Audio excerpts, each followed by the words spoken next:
మాసమంతా ఎక్కడ చూసినా కూడా మంగ్లీ గారు పాడినటువంటి బోనాల పాటలు వినిపిస్తూ ఉంటాయి. ప్రతి సంవత్సరం కూడా అమ్మవార్లకి బోనాలు సమర్పించేటటువంటి ఈ క్రమంలో వేల కొద్ది పాటలు వస్తూ ఉంటాయి. ముఖ్యంగా తెలంగాణ రాష్ట్ర వ్యాప్తంగా జానపదాలకి పెట్టింది పేరు. మనం ఈ మధ్యకాలంలో చూస్తూ ఉన్నాము, సినిమా పాటలైనా కూడా ఆ రేంజ్లో రీచ్ అందుకుంటున్నాయో లేదో తెలియదు, కానీ తెలంగాణ జానపద గేయాలు మాత్రం ప్రపంచవ్యాప్తంగా కూడా గుర్తింపు సాధించుకుంటున్నాయి. ఒక్కొక్క పాటకి 400 మిలియన్లు 500 మిలియన్ల వ్యూస్ వస్తూ ఉన్నాయి. రాను బొంబాయికి రాను ఆ పాట చూస్తే ప్రపంచవ్యాప్తంగా భాషతోని సంబంధం లేకుండా ప్రతి ఒక్కరు కూడా ఆ పాటకి డాన్స్ వేసిన వాళ్ళే, కాలు కదిలించిన వాళ్ళే. అంటే తెలంగాణ యొక్క జానపదాలు ప్రపంచాన్ని ఏ విధంగా ముగ్ధుల్ని చేస్తున్నాయో మనం చూస్తూ ఉన్నాం. ముఖ్యంగా ప్రత్యేకించి తెలంగాణ రాష్ట్ర వ్యాప్తంగా ఆషాఢ మాసం అంతా కూడా అమ్మవార్లందరికీ కూడా బోనాలు సమర్పిస్తూ ఉంటారు. ఈ ఆషాఢ మాసం అంతా కూడా తెలంగాణ రాష్ట్రం మొత్తం కూడా జాతరల మీద జాతరలు జరుగుతూ ఉంటాయి. అమ్మవార్లకి బోనాలు సమర్పిస్తూ ఎంతో అంగరంగ వైభవంగా ఈ యొక్క పండుగని సెలబ్రేట్ చేసుకుంటూ ఉంటారు.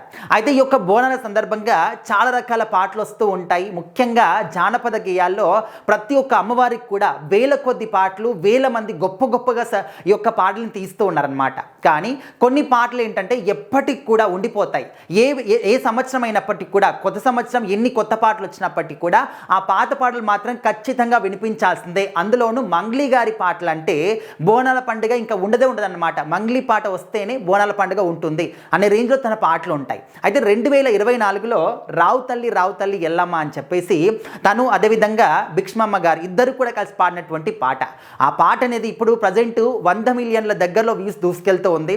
2024లో సాంగ్ రిలీజ్ అయింది. కానీ ప్రతి ఒక్క ఇంట్లో తెలంగాణ రాష్ట్ర వ్యాప్తంగా కూడా ఎల్లమ్మ పండుగలు చేసుకున్నా, ఎల్లమ్మకి పట్నాలు వేసుకున్నా, ఎల్లమ్మకి పూజలు చేసుకున్నా ప్రతి ఒక్కరి ఇంట్లో మాత్రం ఈ పాట ఖచ్చితంగా ఉండాల్సిందే. ఇప్పటికీ 2 సంవత్సరాలు అవుతున్నప్పటికీ కూడా ఈ పాట మరొకసారి ట్రెండ్ అవుతుంది. ఇప్పుడు మరొకసారి ట్రెండింగ్లోకి వచ్చేసి ప్రతి ఒక్కరు కూడా ఈ పాట లేకుండా బోనాల పాట మాత్రం అసలు కంప్లీటే కాదనమాట. బోనాల పండుగ అసలు కంప్లీటే కాదు ఈ పాట లేకపోతే. సో మరి ఈ సంవత్సరం కూడా చాలా సాంగ్స్ వచ్చాయి జానపద గేయాలు. అయినప్పటికీ కూడా ఈ పాట మళ్ళీ ట్రెండింగ్లోకి వచ్చింది. మంగ్లీ గారు అంటే జానపదాలకి పెట్టింది పేరు అని చెప్పేసి మనందరికీ కూడా తెలిసిందే. బట్ ఈ సంవత్సరం ఏంటంటే కొంచెం మనందరికీ కూడా తెలిసిందే, తన యొక్క జీవితంలో కొన్ని ఆటుపోట్లు రావడం, సో వాటి వల్ల ఏంటంటే కొంచెం ఎనర్జీ తగ్గిందేమో ఈసారి పాటలో అని చెప్పేసి కొంతమంది అనుకుంటున్నారు. కానీ ఆ పాటకు కూడా లాస్ట్ ఇయర్ వచ్చినటువంటి సాంగ్, ఈ సాంగ్ మాత్రం చాలా అద్భుతంగా ఉంటాయి అన్నమాట.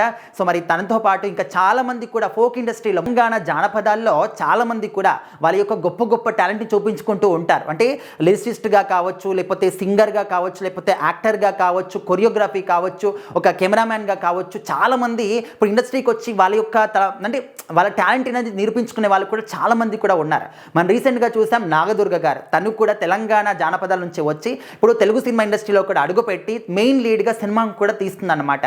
సో ఆ విధంగా వాళ్ళ లోపల ఉన్నటువంటి టాలెంట్ని ఈ జానపదాలన్నీ కూడా బయటికి తీసుకొస్తూ ఉన్నాయి. సో మరి మంగ్లీ గారి బోనాల పాట రావు తల్లి ఎల్లమ్మ పాట మరొకసారి ట్రెండ్ అవుతుంది. సో మరి మీలో ఎంతమందికి ఈ సాంగ్ అంటే ఇష్టం?